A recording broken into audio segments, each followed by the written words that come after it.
Hello everyone, I am the teacher for this question. Let me explain this question to you. The question says explain why scrotum remains outside the body of human males. इस question में ये पूछा गया है कि scrotum mails की body के बाहर क्यों होता है.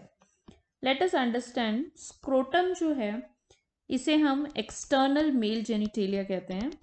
ये मेल रिप्रोडक्टिव सिस्टम का पार्ट है और ये एक्सटर्नल मेल जेनिटेलिया कहा जाता है. इसके अंदर टेस्टस प्रेजेंट होता है because testes during the time of birth के समय testes descends down to scrotum. Testes जो है वो मेल रिप्रोडक्टिव सिस्टम का मेजर पार्ट है और वह बर्थ के टाइम पे स्क्रोटम में डिसेंड डाउन होता है. लेट अस अंडरस्टैंड कि ऐसा क्यों होता है.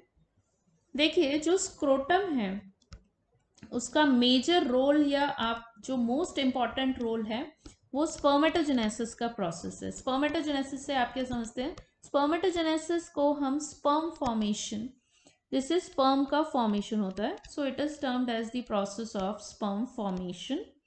स्पर्म को हम मेल गैमीट भी कहते हैं which is extremely important for the process of fertilization. Fertilization के प्रोसेस के लिए मेल गैमीट का फॉर्मेशन एक बहुत इंपॉर्टेंट प्रोसेस है और उसकी साइट जो है वो स्क्रोटम है. इस प्रोसेस के लिए बॉडी टेम्परेचर से 2 to 3 degree centigrade less temperature की ज़रूरत होती है. अगर 2 to 3 degree Celsius less temperature की ज़रूरत है, इसीलिए जो स्क्रोटम की पोजीशन होती है वो बॉडी के बाहर होती है फॉर द स्पर्मेटोजेनेसिस. और जो दूसरा इंपॉर्टेंट रोल है जो स्क्रोटम रोल प्ले करता है, it helps in transferring the sperms during the time of copulation. तो कॉपुलेशन के समय ये स्पर्म्स के ट्रांसफर में भी हेल्प करते हैं.